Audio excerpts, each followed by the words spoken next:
Howdy, everyone. Welcome to Heller's Movie Mania Podcast. I'm your host, Alex Holmes, bringing you more cinema-related content. Today, we're going to be giving you another top 5 list. It's going to be top 5 Westerns. I know I've been dying to do this list for a very long time. I know we've been talking about Westerns a lot more than we should be on this podcast. So it's time to do this list. So with me, as always, is my co-host. You know him as a film major at Occidental, former written content editor at The Beacon, as well as a writer at Clapper. It's Alex Holmes. How are you doing today? I'm good, thanks. Good to be here, Helmer.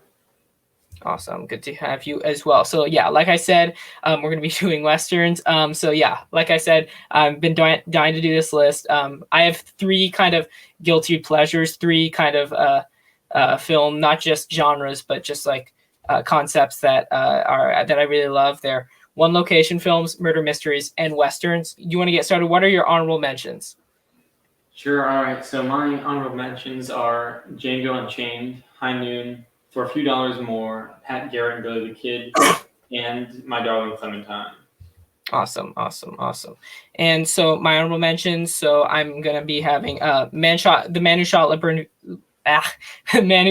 Valance, High Noon, The Treasure of Sierra Madre, El Dorado, The Magnificent Seven, and Butch Cassidy and the Sundance Kid. So why don't you get started? What is your number 5 and your number 4? All right. So my number 5 is sure to upset a lot of people, you included, Helmer. My number 5 is The Ballad of Buster Scruggs. Not a big fan. This movie, the too hated upon movie, I guess. I really love anthology films. I guess I'm a sucker for those, and I think he does it really well. I love how every person has a different favorite story, and I thought all of them were quality. Honestly, none of the stories dragged for me. The filmmaking is exceptional, of course, with the Coen brothers.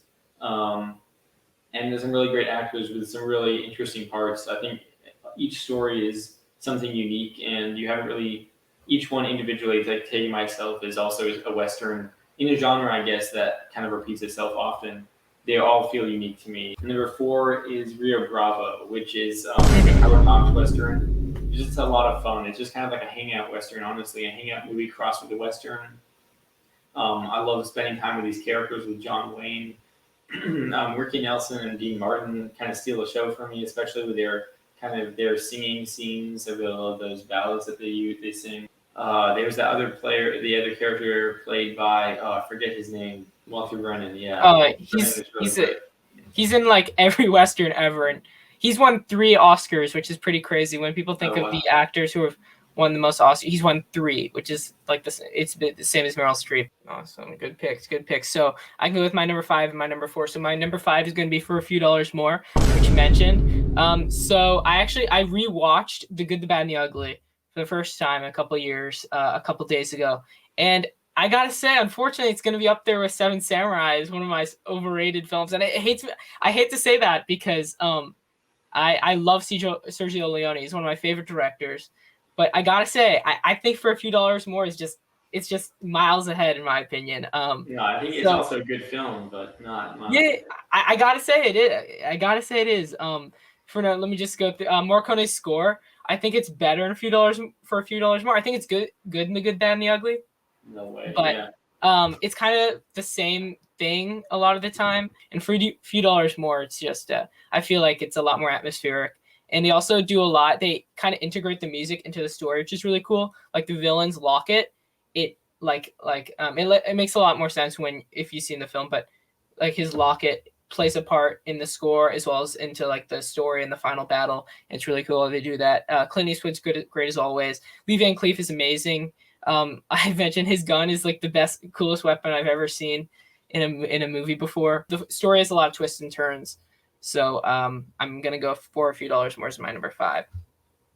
And then my number 4 is going to be Unforgiven, of course, my favorite Clint Eastwood film. What else to say about Unforgiven? It's a pretty amazing film. Clint Eastwood gives one of his best performances. Morgan Freeman and then Gene Hackman as the villain is pretty awesome. The film also does a great job of digesting the West. There are, for example, there's a character named English Bob that played by Richard Curtis, I believe, who plays a lot into those, I guess, classic Western themes, and his character is kind of like he's a character who kind of delves deep into how people perceive the West, this kind of romanticized belief as to what the West is. So what are your number 3 and your number 2? Well, I gotta just say I gotta see an Unforgiven, one of Hmm. those that I still haven't seen. Kind of ashamed about it, but so my number three is Hell or High Water, which is Okay. neo-western, I guess, but it's very entrenched in the western genre. I mean, the time period is different, but I think I love how it kind of transplants those ideas and cliches about from westerns to like a modern day setting and incorporates the recession to the effects of the recession of 2008. And it just gives a great justification, I guess, for what the people in the movie do. Like a lot of westerns are kind of like, oh, these are the good guys, these are the bad guys, and there's not really a lot of motive I feel like behind. It's just like revenge or something like that, or gold or something. Well, but this one, it's like you really feel for the main characters in their quest, and you understand exactly why they need to do what they do. There's dust in every frame. It's just very like classic western. But also there's Yeah. some newer music as well that's in it. I'm not a huge fan of, I guess, modern westerns, but Hell or High Water is probably an except. Like I'm not a big fan of the one you meant, Ballad of Buster Scruggs, but Hell or High Water is definitely one that I appreciate. And then my number two is Once Upon a Time in the West. I know it's gonna be Of random, course. possibly somewhere else, but I don't know. um, I don't know if I've obviously, heard of this one. yeah, one of the greatest films of all time, honestly. Period. Sergio Leone is just a master at like combining sound and image. I won't talk about it too much, I guess, so I'll let somebody else talk about it. But um, yeah, absolutely iconic characters. The music is iconic as well. Just the framing and all the like. There's this camera movement of like this crane shot over a train at the beginning of the film, like where certain characters' introduction, the music swells and everything. I don't know. It's just like the perfect combination. It's just Leone kind of hits all the sweet spots. So my number three is gonna be Johnny Guitar.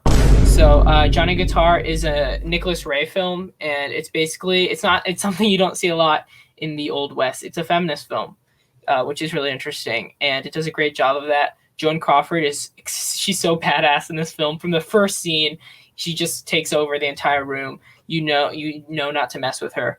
She's amazing. The entire cast, really, it's a huge ensemble. And then Sterling Hayden is really good in the film. He has one line in it. You know, some men got the craving for gold and silver. Others need lots of land with herds of cattle. And there's those that got the weakness for whiskey and for women. When you boil it all down, what does a man really need? Just a smoke and a cup of coffee. Obviously, it makes more sense if you've seen the film, but it's a pretty amazing line. He's a really chill he's a chill guy in the film, but he's really cool. The villain, she's kind of like the anti Joanne Crawford. She's kind of like the, I don't know, the Bizarro to her Superman. I don't know.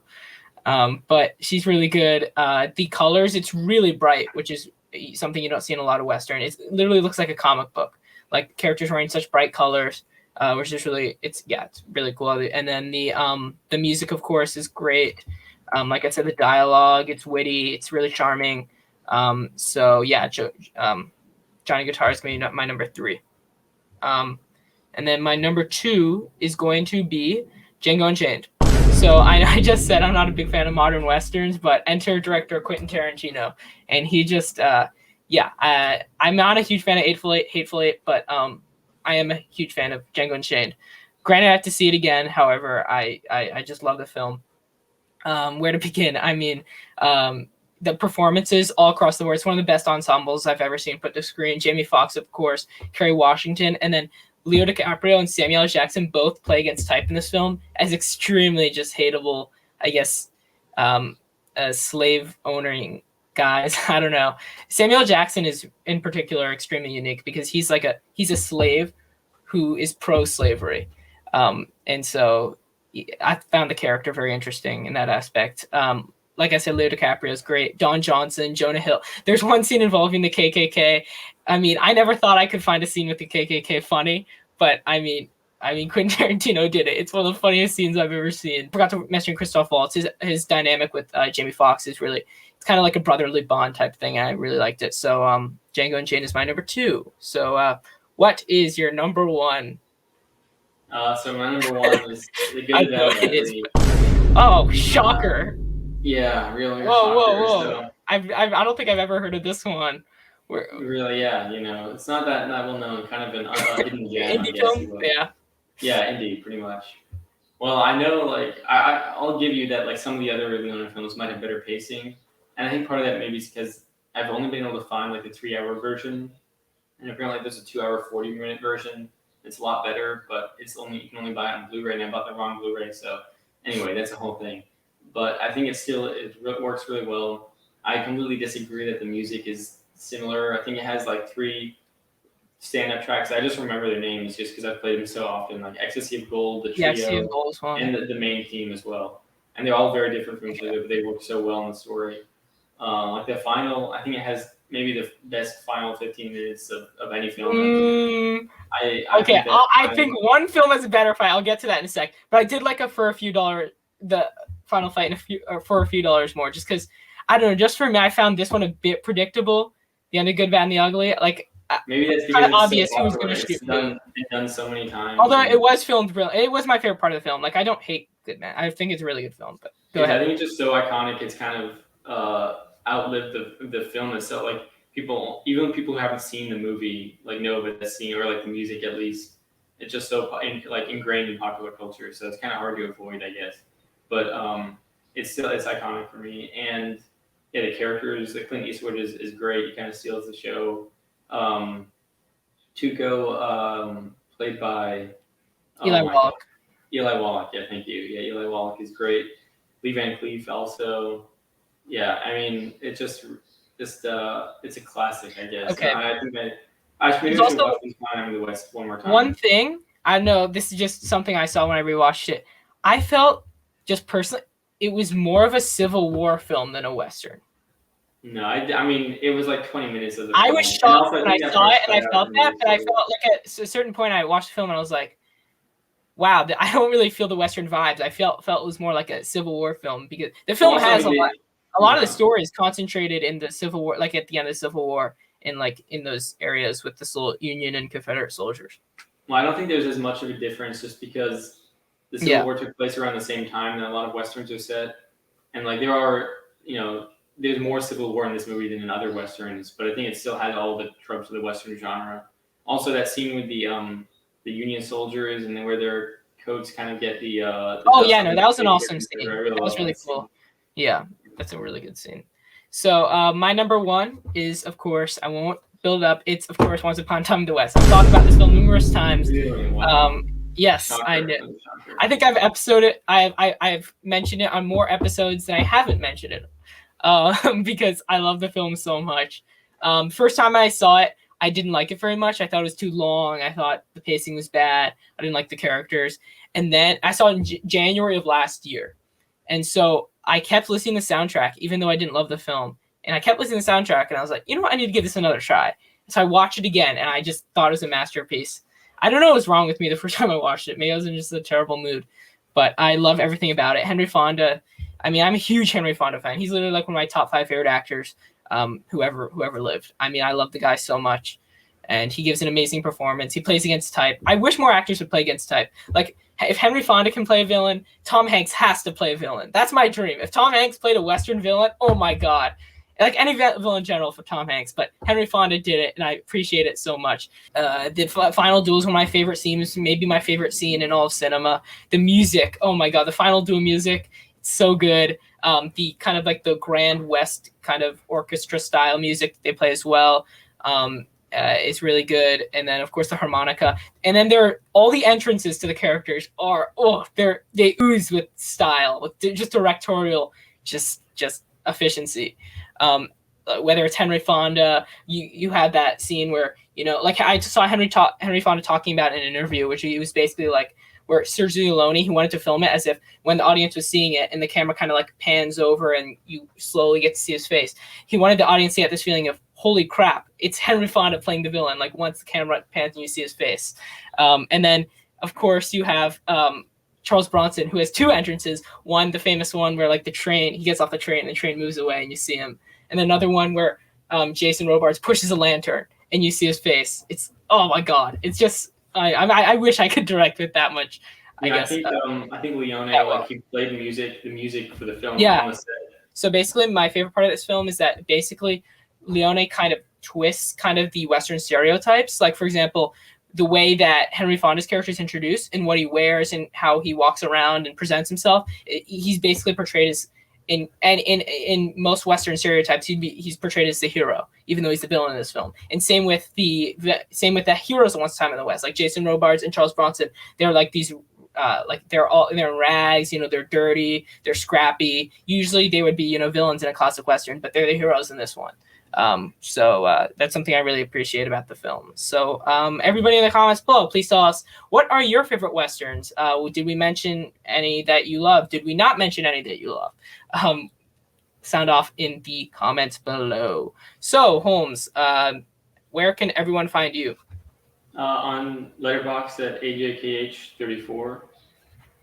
Awesome. Yes, and you can find me on my Letterboxd as well, which it's called Send in the Clowns. It'll come up right over here. It's all of that information is also going to be in the description below. If you haven't already, please like the video, subscribe, hit that bell icon to get notified on all our latest cinema-related content. Ciao.